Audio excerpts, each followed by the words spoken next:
Everyone, good morning. কেমন আছো তোমরা সবাই? আশা করি খুব ভালো আছো, আর আমিও খুব ভালো আছি। তো আজকে আমি তোমার সাথে একটা ডেইলি ব্লগ শেয়ার করব। তো সকালবেলা ঘুম থেকে উঠে নিয়েছি। আমি কিন্তু খুব সকালে ঘুম থেকে উঠতে পারিনি, লেট হয়ে গেছে, তার কারণে আমি শীতকালে সকালবেলা ঘুম থেকে উঠতে পারি না। তো এখন উঠেছি, প্রায় 9:30 বেজে গেছে। আর এখন আমি বিছানাটা গুছিয়ে নেব, তারপরে আমি ব্রাশ টাশ করে ফ্রেশ হয়ে নেব। তো পুরো অনেক কিছু তোমার সাথে শেয়ার করবো, তোমরা কিন্তু পুরো ভিডিওটা স্কিপ না করে কন্টিনিউ করো, আশা করি তোমাদের খুব ভালো লাগবে। তো চলো ভিডিওটা শুরু করা যাক। তো প্রথমেই কিন্তু আমি বিছানাটা গুছিয়ে নিচ্ছি। তার সাথে সাথে কিছু কথা আমি আজকে তোমাদের সাথে শেয়ার করি। হাই, আমি রচনা সিনহা। আমি একজন কলেজ স্টুডেন্ট। 2023 সালের 1 জানুয়ারি থেকে আমি একটা ভ্লগ ভিডিও স্টার্ট করি আমার এই ইউটিউব চ্যানেলে। অনেক পারিবারিক আর পার্সোনাল কারণের জন্যই কিন্তু আমি আমার এই ভিডিওগুলো কন্টিনিউ করতে পারিনি। সোশ্যাল মিডিয়ায় অনেকেরই ভ্লগ ভিডিও দেখতাম, নিজেরও খুব ইচ্ছা করতো যে আমিও নিজে যদি ভ্লগ ভিডিও বানাই। নিজের মধ্যে একটা সাহস বা কনফিডেন্স কিছুই কিন্তু পেতাম না। তখন নিজের ইচ্ছেটাকে সাইডে রেখে বাবা মার ইচ্ছায় চাকরির দিকে এগিয়ে যাচ্ছিলাম।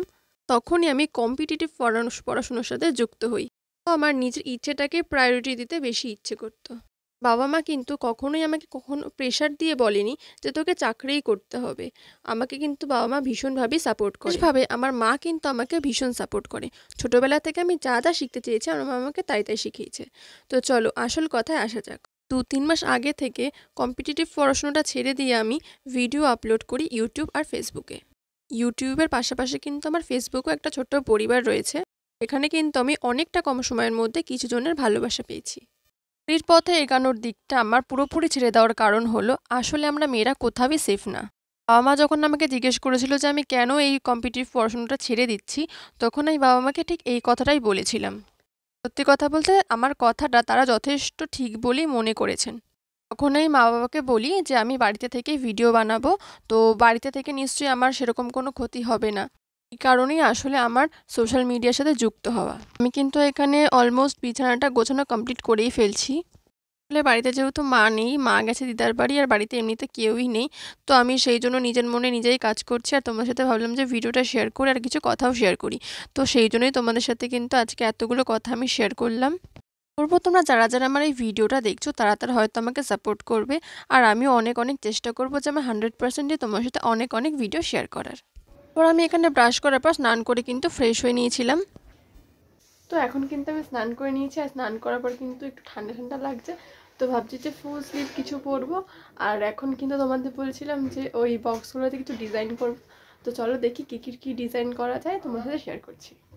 এই যে সবকিছু নিয়ে কিন্তু এখানে বসেই পড়েছে। এই দেখো, এই বক্সটা রয়েছে আমার সব ফেভারিট কালার। এই যে সব ফেভারিট কালারগুলো রয়েছে।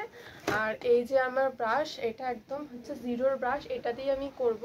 একদম সরু ব্রাশটা, তার কারণেই আমার মানে আঁকতে ড্রয়িং করতে সুবিধা হবে, পেইন্ট করতে।